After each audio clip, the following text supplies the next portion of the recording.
Sa AC Friends of Court, tinutulungan namin ang mga taga-British Columbia sa pagsagot sa mga legal forms sa mga workshops tuwing linggo. Ipapaliwanag ng video na ito kung paano tinutulungan ng AC team ang mga mag-asawa na may gustong mag-file ng joint application for an uncontested divorce. Ang joint application for an uncontested divorce ay isang diborsyo para sa mga mag-asawa na sumang-ayon sa kanilang mga issue sa paghihiwalay at gustong mag-apply para sa isang diborsyo ng magkasama. Narito ang proseso. Para matulungan kayo, dapat kayong mag-apply sa AC na magkahiwalay. Meron kayong tatlong pagpipilian. Una, sa pamamagitan ng online, ang pinakamahusay na paraan.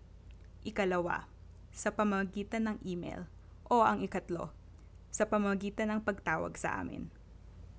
Bisitahin ang aming website sa URL na ito para mag-apply online. Ito ang itsura ng aming online na form.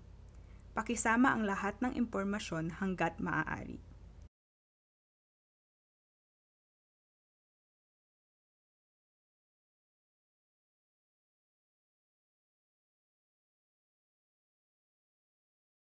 Dahil busy din kayo, pakipili ng mga petsa na pinakaangkop para sa inyo.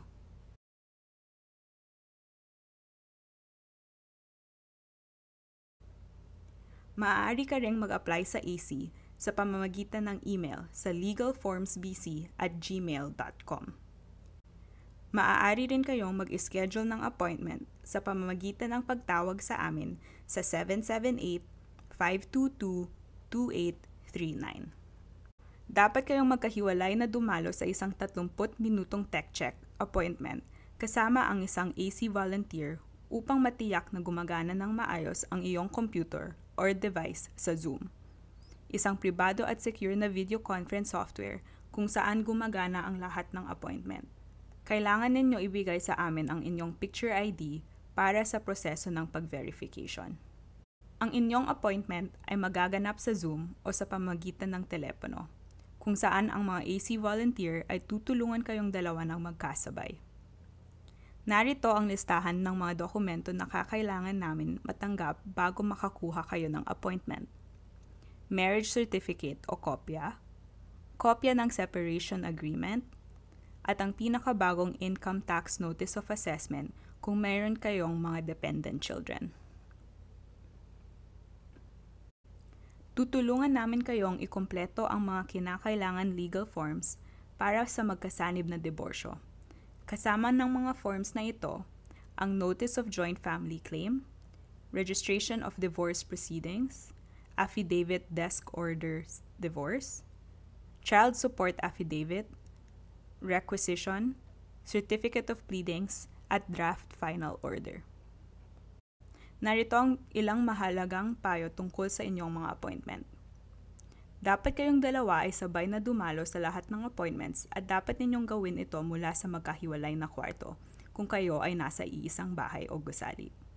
Nakakatulong ito sa pagbigay ng privacy para sa parehong mag-asawa sa buong proseso.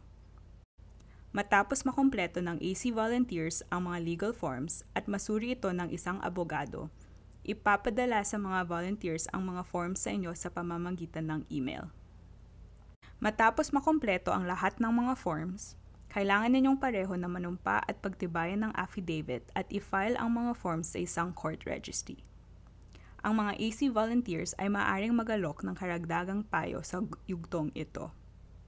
Kung kayo ay manunumpa at pagtitibayan ang mga affidavits ng magkasama, dapat ninyong gawin ito kasabay ng paghahain ng Notice of Joint Family Claim o pagkatapos ninyong mag-file ng Notice of Joint Family Claim.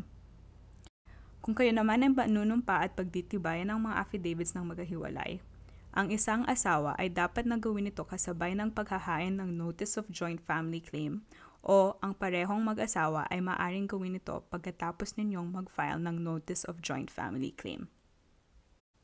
Pipirmahan ang divorce order kung saan magiging epektibo ang diborsyo 31 araw pagkatapos pirmahan ng judge ang divorce order.